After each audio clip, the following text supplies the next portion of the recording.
So yun guys, panoorin natin itong kanta ng isang bulag guys na sobrang ganda ng boses. Tara po.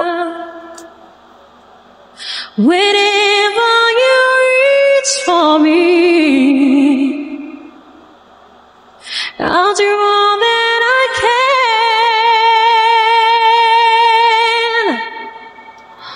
Lost is how I'm feeling, lying in your arms.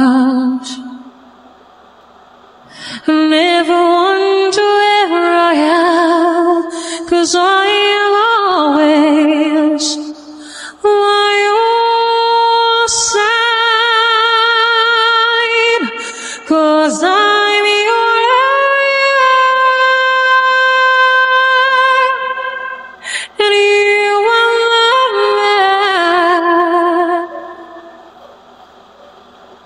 Whenever you reach for me, I'll do all that I can. We're hurting for something somewhere out in the dead. Sometimes I am afraid of that I'm ready to let. I'm on the power of love.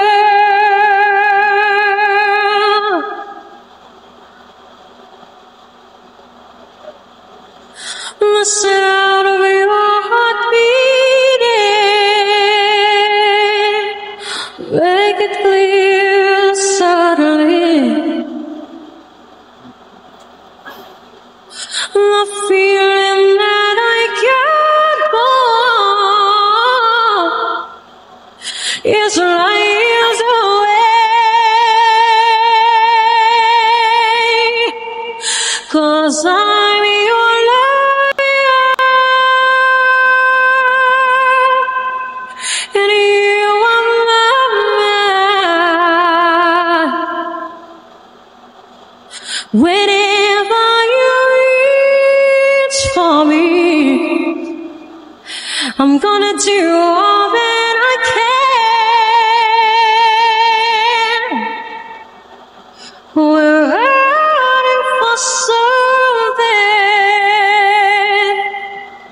I've never been.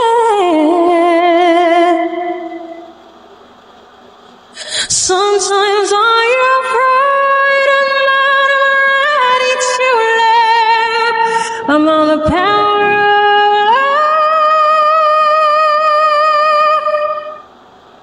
love. The power of love.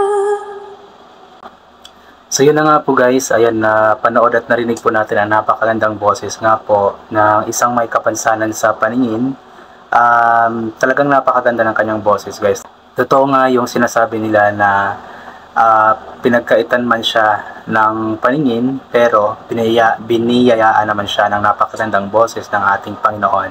Actually, hindi lang siya yung ganyan guys. Marami akong mga nakikita, mga tumutugtog sa gilid ng kalsada na mga katulad nila or niya na walang paningin, pero talagang yung boses is napakaganda. Alam mo yung talagang napaka-blessed nila. Although masasabi natin na unblessed sila kasi nga hindi nakakakita, pero ipinuno naman ng Diyos yung kakulangan sa paningin doon sa ibang bagay katulad ng kanilang boses or kanyang boses. So napakaganda po ng boses, napakasarap pakinggan sa tenga. May mga nagsasabi na lip sync daw, pero para sa akin hindi naman lip sync yun, kasi I believe na panood ko na rin itong babaeng ito last time. Hindi ko lang maalala kung kailan tsaka kung ano yung name niya, pero yun, maganda talaga ang kanyang boses. So hindi po yun lip sync guys, talagang may talent lang siya sa pagkanta. And yung kanta pa niya is napakaganda kasi kanta ni Celine Dion na Power of Love ba yun. So napakaganda po, napakagaling. So ito yung mga klase ng tao na dapat sinusuportahan natin. Kapag nakikita natin sila na kumakanta sa gilid or meron silang mga event, ay suportahan natin kasi sa pamamagitan nun is doon tayo nakakatulong sa kanila. At least sila, di ba, kahit may kapansanan is gumagawa sila ng paraan para kumita sa mabuting paraan, at yun po ay ginagamit nila yung talento na ibinigay ng Diyos sa kanila. Yun nga po ang talento sa pagkanta. And also guys, ang nakakabilib lang din dito guys, kasi siguro hindi natin alam kung inborn ba yung pagiging bulag niya, pero napakagaling niyang ng lyrics, kuha yung lyrics, although hindi siya nakakabasa, nakakita, pero yung lyrics niya is tamang-tama, sakto na sakto. So talagang napaka-talented nila. Talagang yung wala lamang sa kanila is yung paningin. So katulad lamang sila ng aking mama na walang paningin, pero ang kaibahan lamang is kay mama is mga 20, hindi siya inborn kumbaga. Kumpara dun sa babae na kumanta na inborn talaga. Okay, ayun. So yun, ayun lang po yung gagawin natin na reaction video guys, na sobra lamang po talaga akong humanga sa kanyang talento. Maraming beses ko na napanood to itong video na ito mismo, napanood ko na to sa page ni DJ Romantico, tapos sa page ni DJ Al. And naisip ko lang nagawa ng reaction video since nakakatuwa din naman, para kahit pa paano ma-share po natin sa iba, may bahagi natin yung talento niya sa iba. Ayan. So yun guys, hanggang dito na lang po itong gagawin ko na reaction video. Pasensya na po kayo guys, is medyo hindi pa gaanong maayos yung pakiramdam ko. Although wala na yung lagnat ko. Nagkalagnat kasi ako ng December 24 hanggang 28 yata or 29.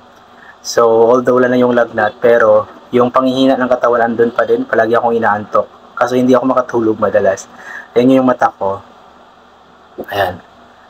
Namamaga na. Kasi yun, hindi masyadong nakakatulog. Pero okay lang yun, at least wala na yung lagnat. Ang nakakalungkot dun guys, kasi nagkalo-halo yung tatlong sakit, lagnat, tawag nito, ulcer, tsaka UTI. So pero okay na yun, gumaling naman bago bagong taon. So thanks God, kasi gumaling ako bago bagong taon, kasi mahirap yung magbabagong taon ka na may sakit, baka buong taon ka magkakasakit. Kaya thanks God talaga. So yun guys, supportahan po natin palagi lahat ng mga videos na ina-upload ko. Pasensya na po kung mention lamang po ako nakakapag-upload sa YouTube, kasi nga wala akong content, wala akong maisip na content. Tapos kapag music naman is maraming copyright. Dito naman sa video na ito is tinanggal ko yung audio, yung music talaga na audio ng mismong video, kasi may copyright po. Kaya tinanggal ko, at yung itinira ko lang yung boses ng babaeng may kapansanan na kumakanta. So yun guys, thank you so much. God bless po sa ating lahat, at bye for now po.